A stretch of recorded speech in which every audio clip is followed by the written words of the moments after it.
Esa nuestra solidaridad con la familia y lamentamos la pérdida muy importante, su gestión para el país. ¿Se están reuniendo en el Consejo de Ministros? No, es una reunión por minería ilegal a esta hora. Gracias. Entiendo. ¿Sabe si la mandataria se va a personar al Ministerio de Cultura, donde van a velarlo?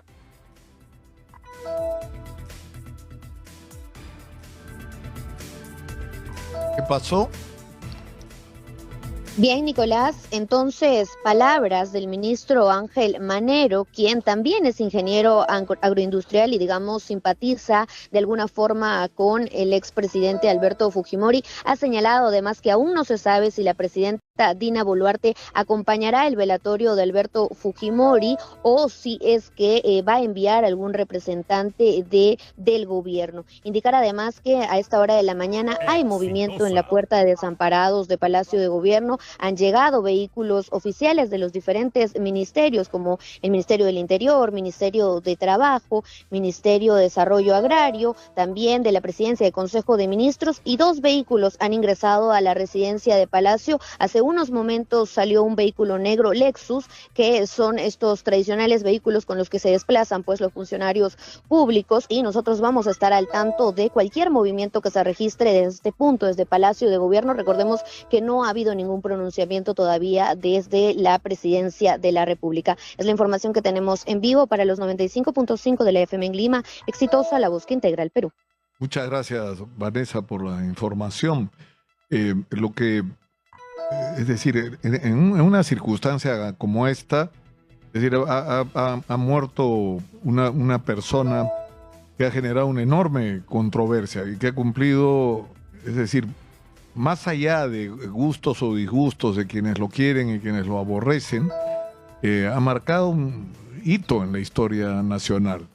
Y lo que resulta sorprendente es que quienes lo criticaban a la hora, para llegar al gobierno, a la hora que llegaron al gobierno, terminaron, por así decirlo, bailando con la música que Fujimori les había dejado.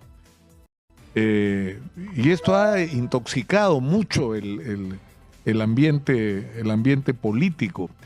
Y yo he llamado la atención sobre el hecho de que, por ejemplo, en relación a lo que tiene que ver con los derechos humanos en la guerra contrasubversiva,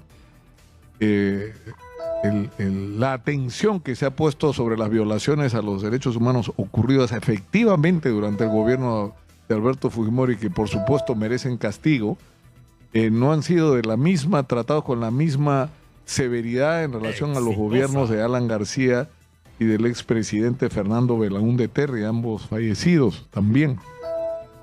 Pese a que toda la información que se ha podido recabar con respecto a lo que ocurrió en esos años, por ejemplo, por la Comisión de la Verdad, señalan que se cometieron gravísimos atentados contra los derechos humanos, que tienen la explicación por la irresponsabilidad con la que se lanzó a las Fuerzas Armadas a una guerra para la que no estaba preparada, para enfrentar a enemigos que eran ocultos, que usaban una estrategia de cubrirse detrás de la población, de atacar y desaparecer entre la gente, lo cual hacía muy difícil identificar dónde estaban, y eso suponía un fino trabajo de inteligencia, por un lado, por el otro lado, un conocimiento de los vínculos que Sendero había podido establecer en algunas zonas del país y los conflictos que tenía con comunidades para establecer alianzas con estas comunidades. Este proceso fue muy largo y muy difícil,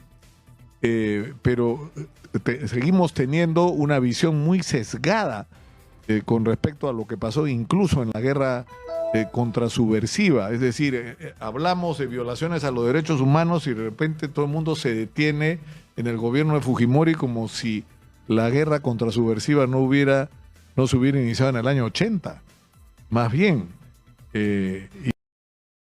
yo creo que este es un buen momento para una reflexión de conjunto sobre lo que significó y el papel que cumplió Fujimori en todos los aspectos, pero también es una buena oportunidad, y yo creo que de eso se trata en un momento como este, de desfujimorizar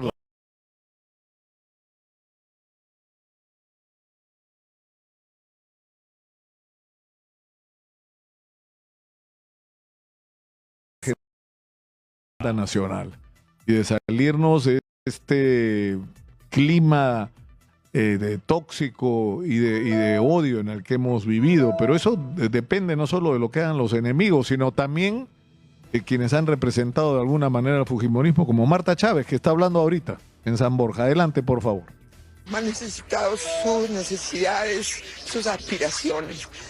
Mientras el presidente Fujimori se va, se aleja físicamente, y eso nos causa muchísimo dolor, pero creo que tenemos que tener la alegría, aunque sea difícil expresarla, de que él va a estar siempre presente mientras el Perú sea viable, aún en las dificultades, en los momentos de dificultad.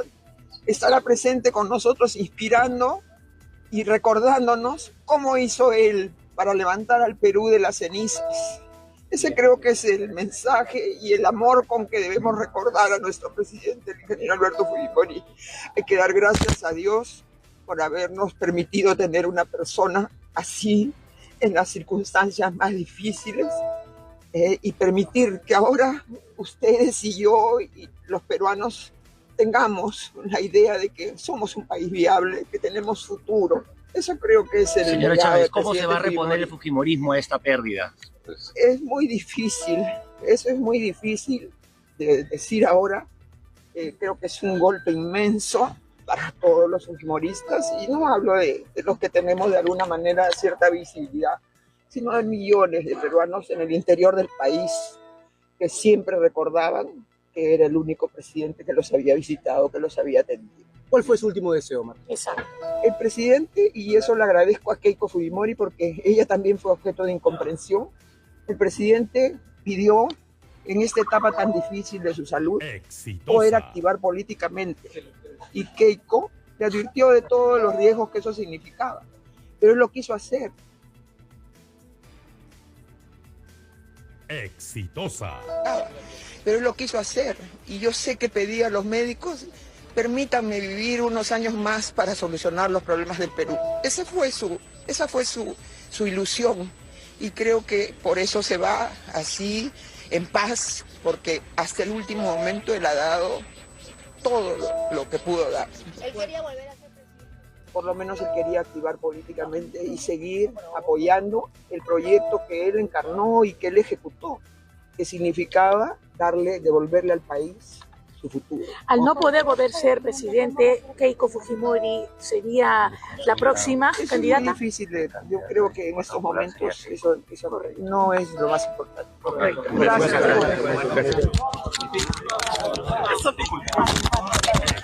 Gracias. Bien, palabras de Marta Chávez. En estos momentos se dirige entonces al Ministerio de Cultura. Señora Marta, ¿qué le diría a todas las personas seguidores del fujimorismo? Solo esa pregunta faltó responder. Gracias, nada más. Que sean fuertes. Apoyando y que sigan recordando las lecciones que el presidente Fujimori con su vida dio. Y que apoyen ahora a Keiko Fujimori en este dolor. Por supuesto, en ese dolor a su familia, ¿no? Bien, palabras entonces de Marta Chávez y compañeros. Hay que detallar que hay una comitiva aquí de motorizados de la Policía Nacional del Perú que van a acompañar, en este caso, el féretro de Alberto Fujimori hasta el Ministerio de Cultura. Han incrementado las personas simpatizantes del fujimorismo aquí en los exteriores de la vivienda de Keiko Fujimori, y cualquier otra novedad nosotros nos vamos a volver a conectar a través de los 95.5 de la FM Lima. Exitosa, la voz que integra el Perú.